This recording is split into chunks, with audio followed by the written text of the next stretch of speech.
અમદાવાદમાં એસ્ટેટ વિભાગ અને વેપારીઓ વચ્ચે મારામારીનો મામલો સામે આવી રહ્યો છે. તો અમદાવાદથી બ્રેકિંગ ન્યૂઝ સામે આવ્યા છે. મારામારીની ઘટના બનવા પામી છે. હાટકેશ્વર વિસ્તારમાં છૂટા હાથની મારામારી થઈ છે, જેમાં ઘાસ અને લાકડા જાહેરમાં વેચતા લોકો સામે કાર્યવાહી કરવામાં આવી છે. એસ્ટેટ વિભાગ અને વેપારીઓ વચ્ચે મારામારી થઈ છે.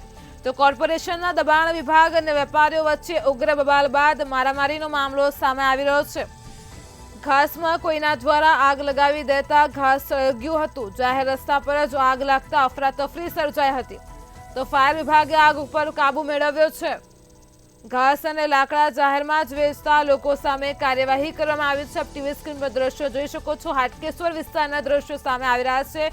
છૂટા હાથની મારામારી બનવા પામી છે, જેમાં કોર્પોરેશનના દબાણ વિભાગ અને વેપારીઓ વચ્ચે ઉગ્ર બબાલ થઈ છે. એસ્ટેટ વિભાગ અને વેપારીઓ વચ્ચે છૂટા હાથની મારામારી થઈ છે.